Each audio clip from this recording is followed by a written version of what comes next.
She adjusted her simple beige dress in the cafe window, reminding herself not to expect much. Her friends had set her up on this blind date with a man they described as humble and struggling financially. She didn't mind. She was tired of appearances, tired of men who flaunted wealth but had no heart. Today she hoped to meet someone genuine, someone real. She took a deep breath and stepped inside, scanning the room for the man with the worn backpack and frayed jacket her friend had mentioned. He noticed her first. From the corner seat, he watched her search for him with gentle confusion. She looked kind, almost too kind for a lie this big. He straightened his second-hand coat, suppressing the instinct to sit tall like the CEO he truly was. Today he wasn't the owner of a multinational company. Today he wasn't the youngest millionaire in the city. He was just Eli, the poor man on a blind date. His heart raced as she spotted him. She walked over with a warm smile, extending her hand. "You must be Eli." He nodded shyly, playing the role. She sat down, noticing the scuffed table he'd chosen, the cracked phone on it, the cheap cup of tea he hadn't finished. Everything about him screamed modesty. She liked that, maybe too much. For once, someone wasn't trying to impress her. Someone wasn't performing. Someone was simply present. "Hope you didn't wait too long," she said softly. Eli shook his head, careful not to slip into his commanding tone. "No, not at all. I was early." She chuckled. "Me too. I get nervous." He smiled at that. If only she knew. The man who negotiated billion-dollar deals was nervous because of her, not a boardroom. Her sincerity disarmed him more than any corporate challenge ever could. They ordered tea because he insisted the cafe's prices were a bit high. She didn't mind. She admired that he budgeted carefully. Many wealthy men she knew complained while splurging thoughtlessly. But Eli's eyes held something different, gratitude for small things. She found herself leaning closer, interested.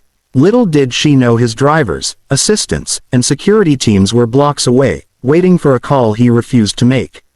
As the minutes passed, conversation flowed effortlessly. She shared stories about her job at the local library, how much she loved watching children discover books for the first time. Eli listened with genuine interest, each word making him wish he wasn't lying.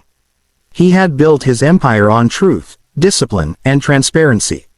But now he was trapped in this disguise, a disguise he created to find someone who loved him, not his money. She noticed the worn stitching on his coat and gently asked, "Is your work difficult?" Eli hesitated. "Some days are. I manage deliveries." It wasn't entirely false. He delivered decisions that shaped industries. "Do you enjoy it?" she asked. He smiled faintly. "What I enjoy is meeting people who don't judge by income." Her cheeks warmed, surprised by how deeply those words touched her. The hour turned into 2. They laughed over shared dislikes, spicy food, loud phone calls, people who pushed others aside. He felt like she saw him, not the image he hid or the empire he built.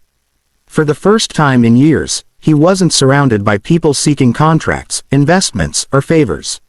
She asked him about his dreams, not his profits.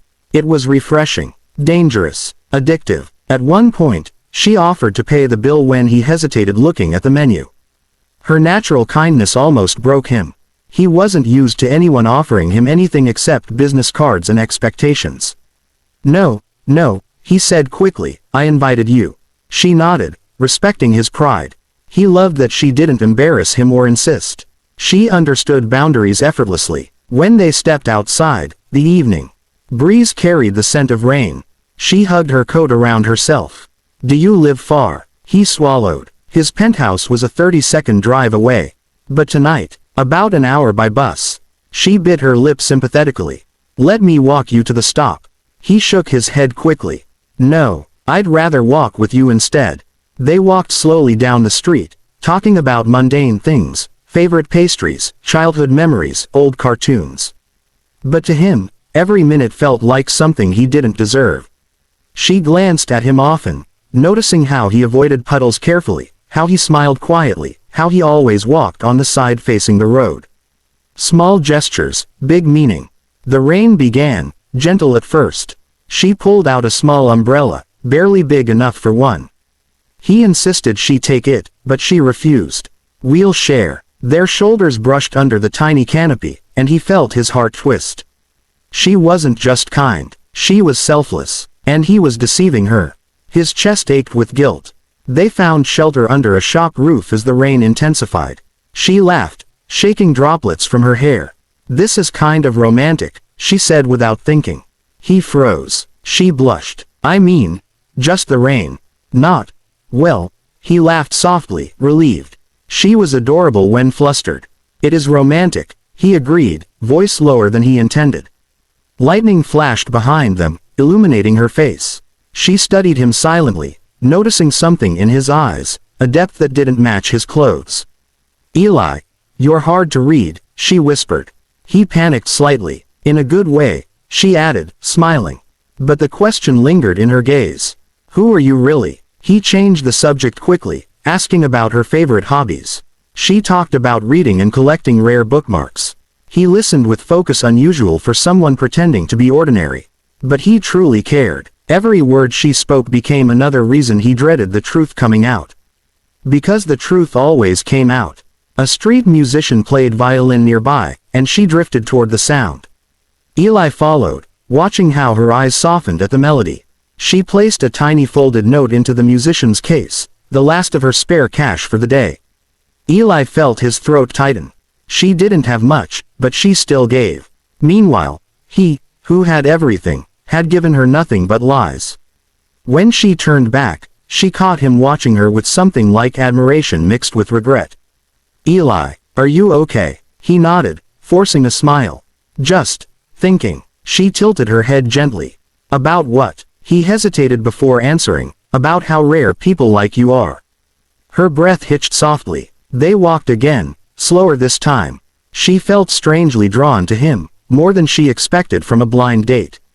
He was quiet but attentive, shy but thoughtful. Yet something felt hidden. Not bad, just mysterious. She didn't press. She respected people's walls, knowing she had some too. At a quiet corner, he stopped. "I should walk you home," he said. She blinked, surprised. "But you live far." He shrugged. "I'd rather you get home safely." The sincerity in his tone warmed her chest. She nodded, and they began the walk toward her apartment, passing glowing storefronts and scattered puddles. When they reached her building, she lingered at the gate. "Thank you," she said softly. This was unexpectedly wonderful. He swallowed, unsure how to respond. He wanted to tell her everything. His real name, his real world, his real intentions. But fear held him back. Fear that she would instantly see him as just another wealthy man. "I'd like to see you again," she whispered, almost shyly. His heart flipped. "Me too," he said. A truth in a sea of lies. She smiled, relieved. He took a step back, ready to leave, when she called out, "Eli." He turned. "I don't care about money," she said quietly. "Just honesty." Her words struck him like a blade. Not cruel, not accusing, just real. She trusted him blindly, something he hadn't earned. He nodded slowly, unable to speak. She watched him, sensing a conflict she couldn't name. "Good night," she whispered, disappearing inside. He stood there for a long moment before finally walking away. The guilt was unbearable. His assistant texted him, asking if he was ready to be picked up. He replied with a simple, "No." He needed time. Time to understand what he felt. Time to decide if he could risk losing her by telling the truth. The next morning, everything changed. She arrived at work to find news vans parked outside. People buzzing. Cameras flashing. "What's going on?" she asked a coworker. They pointed to the massive black SUV convoy parked by the curb. "Some billionaire CEO is visiting the library today." She blinked. Why would a CEO come here? As she stepped inside, the crowd parted. Security lined the hallway, and then she saw him. The poor man, the humble date, wearing a tailored suit worth more than her yearly salary. Her breath caught. His eyes found hers instantly.